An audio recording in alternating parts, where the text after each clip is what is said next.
closure. And a couple things I want to say. First and foremost, I want to say thank you to the people of Seattle and the people around Seattle for changing your habits.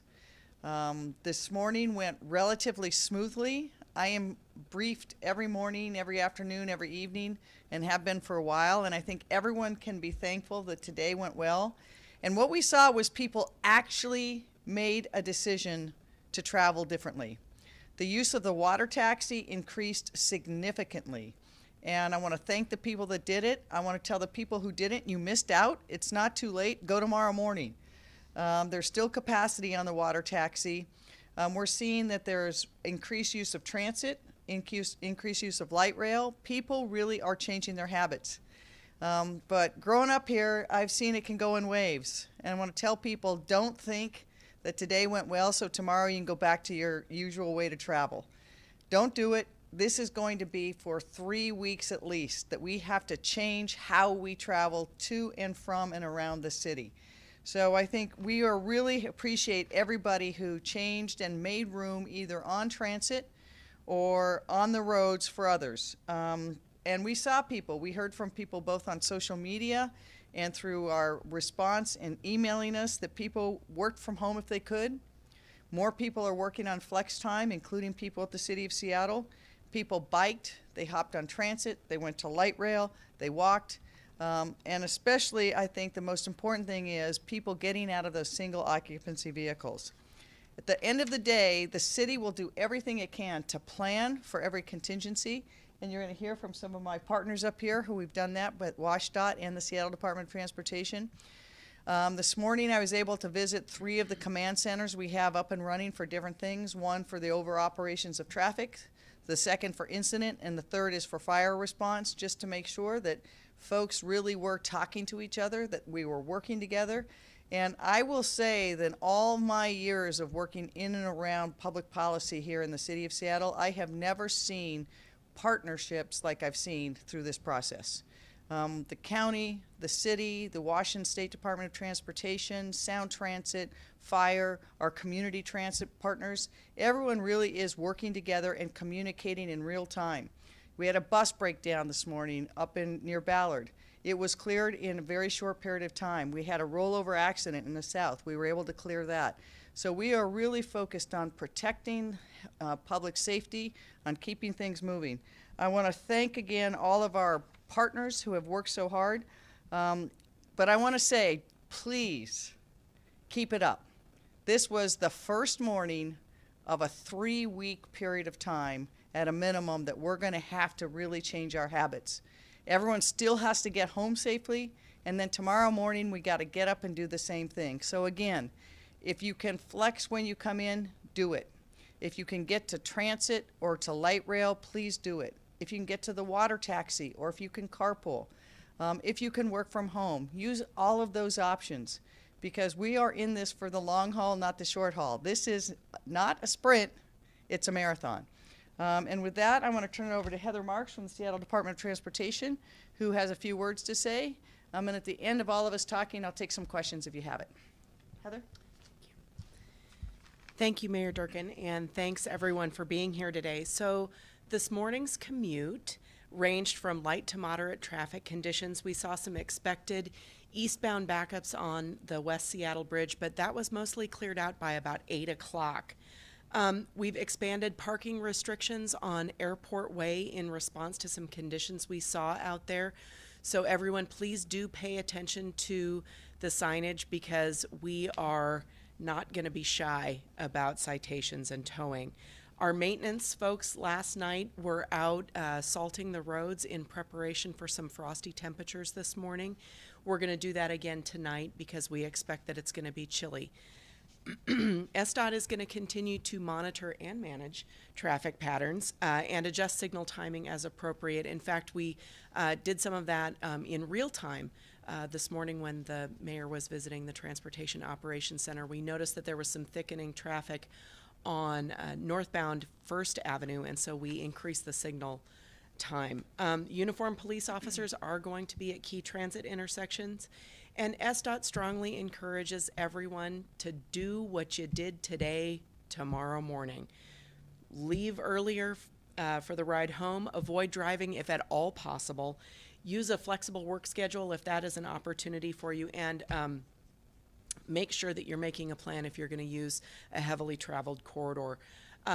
Tomorrow, do the same thing. Do the same thing, and we will see a similar kind of commute. Here's what we do know. Regional commuters and city travelers should not go back to their pre-viaduct habits. That is going to be the road down another traffic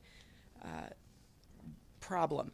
So months of city planning, months of planning with the state and the county have led to this success today, and we just have our best foot forward for the afternoon commute. We need your help on the afternoon's commute.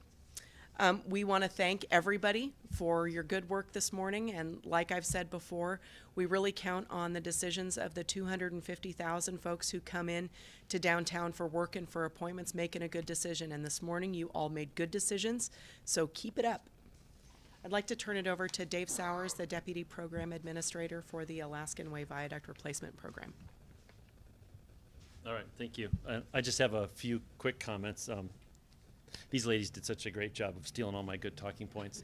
That's collaboration. That's collaboration, and that's what I wanted to, first of all, thank you for letting us be here today and to speak on behalf of WashDOT. And also thank you for all of SDOT and Seattle Police assistance this weekend in getting the viaduct closed and getting us through the first couple days. Certainly we have, our contractor is going gangbusters right now, getting a lot of work done. This weather's turned out great for us in that regard, but thank you for the partnership and helping us get started. And yeah, I can only echo the things that Mayor Durkan said about the commute. I would like to say that for a lot of folks, and I'm thinking more region-wide, is the impact of the SR 99 closure affects folks that live in Bellevue, in Linwood, in Everett, in Kent. It is a region-wide impact, that corridor, and when it's closed, it ripples onto 405. We saw incidents on 405 that forced travelers to I-5 and added more travelers to I-5, and we picked that up on our in our morning look at cameras. So we do know that it is a region-wide thing. So it doesn't matter where you live in the region, whether you're in Pierce County or Snohomish County.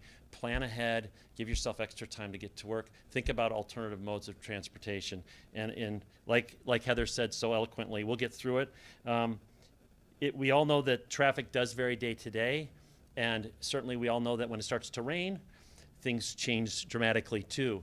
So continue to persevere with the habits that we got into today. It will pay in dividends as we go forward for the rest of the week, and hang in there for the next 3 weeks. And when it's all done, we'll have a beautiful tunnel opened up, and the pride of the cities, I think, after the viaduct, of course, will be this wonderful tunnel.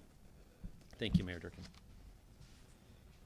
We'll take some questions. Again, I just want to emphasize again, one, thank you for everyone who's done this. Two, the challenge continues, so please continue your good habits, but also know that it is probably very likely that some incident will occur. We will deal with it. There's times ahead when people may get frustrated.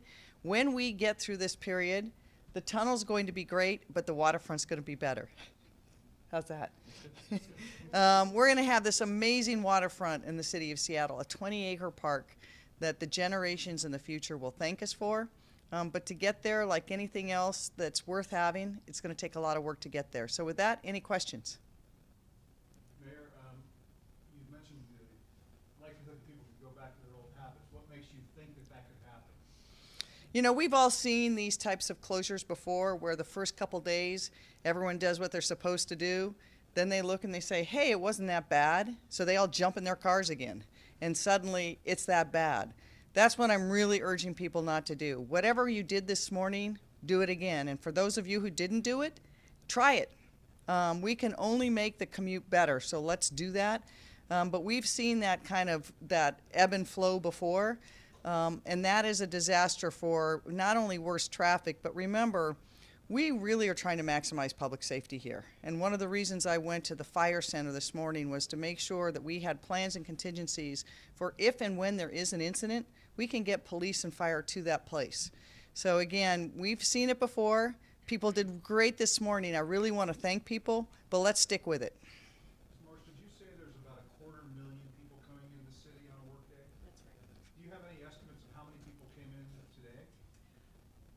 we will have numbers for today's volumes tomorrow. We like to wait until the end of the day so that we capture both people coming in and people going out.